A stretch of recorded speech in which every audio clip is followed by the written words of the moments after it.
मन पर नियंत्रण, मन का वश में होना महाभारत के भगवद गीता में एक प्रमुख विषय है, जहां भगवान श्री कृष्ण अर्जुन को युद्ध के मैदान में शिक्षा देते हैं। अर्जुन अपने मन के भ्रम, शोक और मोह से ग्रसित होकर अपने कर्तव्य, धर्म का पालन करने में असमर्थ हो जाता है। श्री कृष्ण उसे मन को नियंत्रित करने और आत्म साक्षात्कार की शिक्षा देते हैं। इस विषय पर गीता के विभिन्न श्लोकों में विस्तार से चर्चा की गई है। अर्जुन कहते हैं, चंचल ही मनः कृष्ण प्रमाथि बलवदृढ़म् तस्याह निग्रहे मन्ये वायोरिव सुदुष्करम्। हे कृष्ण, मन चंचल, प्रचंड, बलवान और दृढ़ है।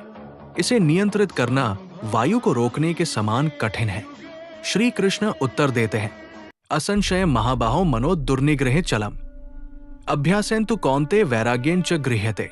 हे महाबाहो अर्जुन, निस्संदेह मन चंचल और नियंत्रण में कठिन है, परंतु इसे अभ्यास और वैराग्य से वश में किया जा सकता है। मन को साधने का उपाय, अभ्यास और वैराग्य। श्री कृष्ण अर्जुन को बताते हैं कि मन को साधने के लिए ध्यान, योग और अभ्यास आवश्यक है। कुछ महत्वपूर्ण बातें। ध्यान और एकाग्रता। शुचो देशे प्रतिष्ठाप्य स्थिरमा सन्मात्मना नात्युच्छरित नातिनीचन चैलाजिन कुशोत्तरम। ध्यान के लिए स्वच्छ स्थान पर एक स्थिर आसन पर बैठो, जो न बहुत ऊंचा हो और न बहुत नीचा। स्वयं पर नियंत्रण। युक्ताहार विहारस्य युक्तचेष्टस्य कर्मसु युक्त स्वप्नावबोधस्य योगो भवति दोखा। जो व्यक्ति संतुलित भोजन, व्यवहार, कर्म और निद्रा विहार का पालन करता है, वही योग द्वारा दुखों का नाश कर सकता है। मन की एकाग्रता का महत्व। यत्रो परमते चित्त निरुद्ध योग सेव्या यत्र चैवात्मना आत्मान पश्यन्नात्मनि तुष्यति। जहां मन योग के अभ्यास द्वारा स्थिर और शांत हो जाता है, वहां आत्मा का अनुभव करते हुए योगी आनंद प्राप्त करता है। मन के वश में होने पर सफलता। उद्धरेदात्मनात्मान नात्मानमवसादयेत् आत्मैव ह्यात्मनो बंधुरात्मैव रिपुरात्मन। मनुष्य को स्वयं अपने द्वारा ऊपर उठना चाहिए और स्वयं को पतन से बचाना चाहिए, क्योंकि मन ही मनुष्य का मित्र है और मन ही उसका शत्रु। मित्र, यदि मन वश में है तो ये आत्मा का मित्र है। शत्रु, यदि मन चंचल है तो ये आत्मा का शत्रु बन जाता है।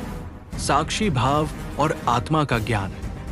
जब अर्जुन श्री कृष्ण से स्थितप्रज्ञ, स्थिर बुद्धि वाले व्यक्ति का वर्णन पूछते हैं, तब श्री कृष्ण बताते हैं, पहला, कामनाओं का त्याग। प्रजाति यदा कामान सर्वान पार्थ मनोक्तान आत्मन्यवात्मना तुष्ट स्थित प्रज्ञस्तदोच्यते। जब व्यक्ति मन में उठने वाली समस्त इच्छाओं का त्याग कर देता है और आत्मा में संतोष पाता है, तो वो स्थित प्रज्ञ कहलाता है। दूसरा, विहाय कामान्य सर्वान पुमाश्चरति नियस्पृह निर्मो निरहंकार स शांतिम धी गच्छति। जो व्यक्ति इच्छाओं और आसक्तियों को त्याग कर निर्लिप्त और अहंकारहित रहता है, वो सच्ची शांति प्राप्त करता है। तीसरा, कर्म और मन का संतुलन। तस्मात् सक्तः सत्त कार्य कर्म समाचर असक्तो ह्याचन कर्म परमाप्नोति पुरुष। इसलिए आसक्ति रहित होकर अपने कर्तव्य का पालन करो, क्योंकि आसक्ति रहित होकर कर्म करने से मनुष्य परम सिद्धि को प्राप्त करता है। सारांश।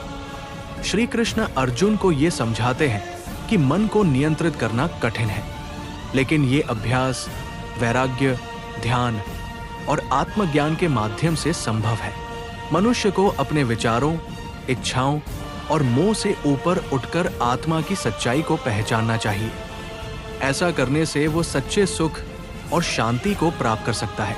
गीता का ये उपदेश आज भी प्रासंगिक है और हमें जीवन के संघर्षों में धैर्य, संतुलन और आत्मनियंत्रण का मार्ग दिखाता है।